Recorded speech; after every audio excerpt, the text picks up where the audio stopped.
जी madam, किस प्रकार का विरोध प्रदर्शन कर रही है? देखिए, विरोध प्रदर्शन नहीं है। वाराणसी में जो आज से 4 दिन पहले एक 12वीं के छात्र हेमंत पटेल को उसी के विद्यालय परिसर में गोली मार के हत्या कर दी गई थी, उसी परिवार और उस व्यक्ति के लिए हम यहाँ पर न्याय की मांग करने आए हैं। जब से हमारी पार्टी, हम सबको ये पता चला है, लगभग पूरा ही बनारस इस बात से हिला हुआ है।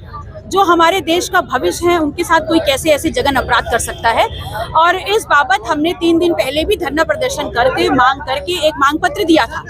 हमने जब प्रशासन से उसमें अपडेट मांगना चाहा है तो हमें कोई भी अपडेट अभी तक नहीं मिला है। बल्कि सबसे ज्यादा अचरज की बात यह है कि जिस प्रकार से एक जो सत्ता का संरक्षण प्राप्त अपराधी है, जो सामंती सोच का व्यक्ति है, उसने कैसे दिन दहाड़े पिछड़े पटेल समाज के व्यक्ति को गोली मार दी और उसके बाद अभी तक जो है वो कार्रवाई सुनिश्चित नहीं की गई है।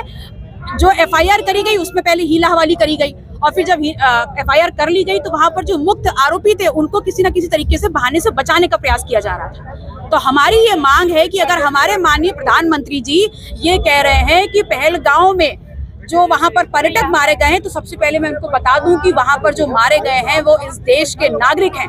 और इस देश का नागरिक अगर अपनी देश की प्रशासनिक सीमा में सुरक्षित नहीं है तो कौन सा संदेश जा रहा है? क्योंकि चाहे पहलगांव में हमारे देश के नागरिक मारे गए हो, चाहे बनारस में कोई हेमंत पटेल मारा गया हो, मारा तो हमारे देश का नागरिक गया है।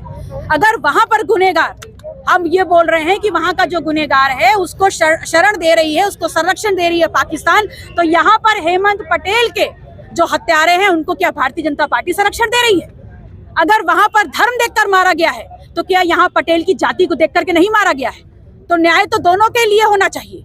और आतंकवाद की श्रेणी में अगर पहलगांव का इंसिडेंट आता है तो आतंकवाद की श्रेणी में इस बनारस में दिन दहाड़े हेमंत पटेल को जो मारा गया है वो भी आतंकवाद की इसमें आता है।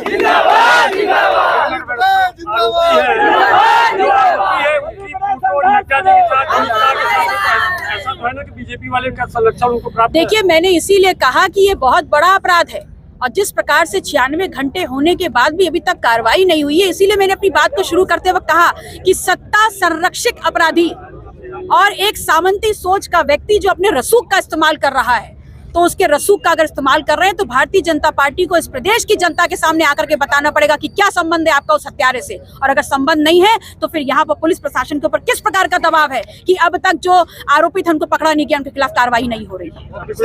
अधिकारी आपसे बात किया है कि नहीं? देखिए, अधिकारी तो बात कर रहे हैं लेकिन सब हीला हवाली वाली बातें हैं। और मैंने स्पष्ट तौर पे बोल दिया है कि जब तक जिस विद्यालय में ये घटनाक्रम हुआ है उसको सीज नहीं किया जाएगा और उसके सीज करने के लिखित ऑर्डर्स मेरे सामने नहीं आएंगे, मैं यहाँ से हिलने वाली नहीं हूँ। अभी आप यहाँ पर कितनी देर तक बैठे? जब तक मेरे सामने यहाँ पर प्रशासनिक अमला नहीं आता और मुझे वो लिखित ऑर्डर्स नहीं दिखाता है।